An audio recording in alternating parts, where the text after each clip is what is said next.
Martine Lanibail, bonjour. Bonjour. Vous êtes professeur en sciences de l'éducation à Nantes et vous avez publié 3 ouvrages sur le thème du rapport entre les événements vécus ou ressentis et la formation ou les apprentissages de la personne. Il s'agit d'une recherche internationale qui s'est étendue à 14 pays sur les 5 continents. Alors quelle est l'origine de ce vaste chantier? Alors l'origine est ponctuelle, une rencontre en Pologne où une collègue m'annonce qu'elle démarre une recherche sur les événements et qu'elle aimerait bien que j'en propose une analogue en France pour qu'on puisse établir des contrastes et des comparaisons éventuellement. Donc elle cherchait à voir quel était l'impact de ce que l'on vivait, que ce soit par rapport à des événements proches de nous ou des événements beaucoup plus lointains, beaucoup plus collectifs, sur nos apprentissages, notre rapport à la formation, et elle voulait lancer cette recherche auprès simplement de personnes âgées. Alors quand j'ai accepté ce projet de l'étendre à la France, je lui ai proposé d'étendre, même en Pologne, cette recherche sur tous les âges de la vie, et donc de travailler également sur l'interâge, donc l'intergénérationnel, question de génération par rapport à la façon dont on réagit aux événements. Et puis, comme j'avais un certain nombre de collègues et de doctorants dans des pays étrangers, on s'est dit qu'une comparaison internationale plus large pouvait être aussi intéressante. Donc on a saisi ces opportunités pour étendre petit à petit, de proche en proche, cette recherche un petit peu partout dans le monde.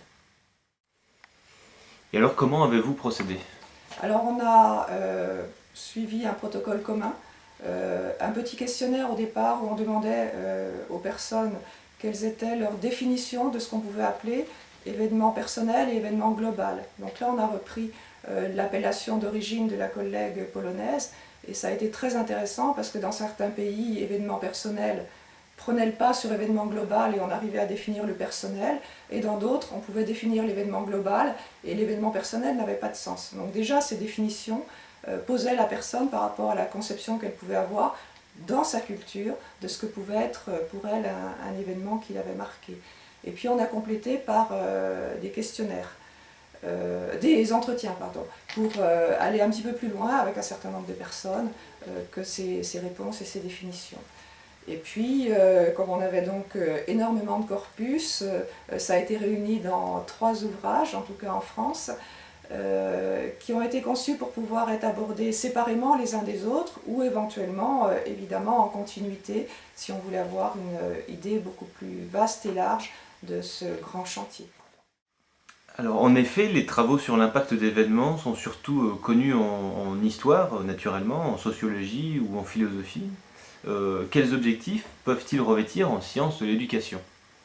Alors, les sciences de l'éducation s'intéressent à tout ce qui concerne les questions de formation, d'apprentissage, et on remarque que ce n'est pas localisé dans les murs d'une école ou d'un établissement de formation, et que tout ce qui affecte notre vie nous affecte et affecte nos capacités d'apprentissage dans différentes directions, c'est-à-dire que on peut avoir des événements que l'on vit par ailleurs qui nous affectent profondément, même de façon négative, et qui vont stimuler, peut-être par compensation, nos capacités d'apprentissage. Et à contrario, certains événements, même agréables, peuvent perturber et nous décentrer de notre rapport à l'apprentissage, et donc ça n'est pas qu'une affaire cognitive. D'où l'importance de connaître un peu le contexte de vie de la personne pour comprendre comment elle se débrouille tout au long de sa vie et de ce qu'elle vit dans son rapport à l'apprentissage. Et étendre cette recherche dans différents coins du monde nous a permis de voir que là aussi, cette réceptivité aux événements pouvait être très très culturelle et qu'on était très marqué par la façon dont on est un peu formaté par la culture dans notre réceptivité aux différents événements qui jalonnent la vie. Dans ce domaine, qu'a apporté ce regard croisé international? Alors, ça a été avant tout déjà au sein de l'équipe, mais c'est quelque chose qui affecte aussi les lecteurs de ces ouvrages-là. C'est une leçon d'histoire et de géographie, parce qu'on a contextualisé évidemment chaque entrée dans un pays qui a été réalisée par des personnes du pays, donc qui connaissaient parfaitement, qui étaient imprégnées de la culture. Et Et donc toutes ces notions historiques, géographiques transparaissent. Et au-delà de ça, c'est une leçon d'empathie et de tolérance importante, parce que ça permet de rentrer dans des cultures de façon extrêmement vivante et extrêmement compréhensive. Cet apport international est très enrichissant à ce niveau-là et crée des liens très importants au-delà des différentes frontières qui peuvent par ailleurs nous distinguer. Ça a montré aussi une diversité donc importante parce que, notamment dans un rapport plutôt Orient-Occident, quand on parle d'événements personnels, ça affecte surtout ceux qui sont centrés culturellement sur une sorte d'individualisme, comme en France, où l'événement est avant tout personnel et difficulté de percevoir ce qu'est un événement global, plus collectif ou autre.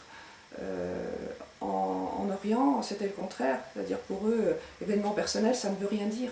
Un événement est global ou il n'est pas, quoi. Donc la perception qu'on a du monde, elle passe par ces filtres-là, qui sont des filtres culturels, et qu'il est important de connaître pour essayer de compenser un petit peu et de laisser rentrer ces différentes dimensions pour en tirer profit et pas trop en être victime dans les différents coins du monde dans lesquels on se trouve. Alors, en fonction des événements qu'on est amené à vivre, comment en tirer parti pour justement produire des apprentissages? Alors apprendre en soi, c'est être confronté à quelque chose qu'on ne connaît pas, donc c'est angoissant. Si en plus on est angoissé dans sa vie extérieure, c'est vrai qu'on a bien du mal parfois à faire face par rapport à ça. Ce dont on s'est rendu compte, c'est que pour apprendre, on a besoin de se trouver dans une zone que je pourrais qualifier de sécurisation suffisante. Pas trop sécurisée parce qu'à ce moment-là, on n'est plus du tout stimulé pour apprendre, mais suffisamment pour accepter de découvrir quelque chose qui est inconnu.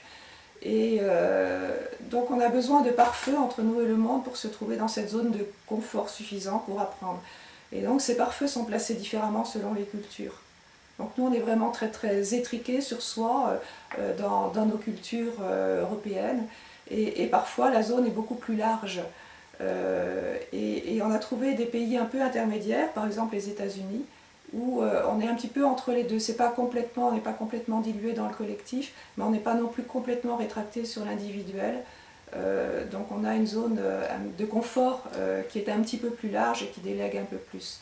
En tout cas, ce qui est important, c'est de localiser ces pare-feux et de voir comment on peut les mettre en œuvre pour retrouver cette sécurisation qui permet d'apprendre, quelles que soient ou au-delà des conditions de vie qu'on peut être amené à vivre par ailleurs et qui nous échappent. Alors vous mettez beaucoup l'accent sur l'international, mais comment est-ce que justement cette mondialisation peut modifier ces rapports? Alors justement, en nous faisant prendre conscience de fonctionnements différents ailleurs, hein, et donc on rentre dans une époque où effectivement tout ce qui peut se passer dans différents coins du monde nous arrive. Donc il y a un tri à faire, mais il y a des découvertes aussi, des surprises. Et je reprendrai une expression que Gaston Pinault utilise hein, et qui commence à surgir un peu partout derrière ça, pour tirer le meilleur de cette mondialisation, hein, qui est de respecter les différences, hein, pas de les abraser, mais de faire avec, qui est de cette perspective mondialogante. Alors c'est un néologisme hein, qui montre qu'on va rentrer en dialogue en respectant les différences, mais pour en tirer profit, et donc essayer de trouver d'autres modalités de fonctionnement que celles auxquelles on est confronté habituellement. Donc ça nous ouvre des perspectives d'apprentissage et de formation parce qu'il est évident que les politiques de formation ont besoin de tenir compte de ces différences, à la fois locales, mais d'un fond commun aussi, des invariants des apprentissages et des spécificités qui sont à respecter et à cultiver dans les différents endroits dans lesquels on se trouve.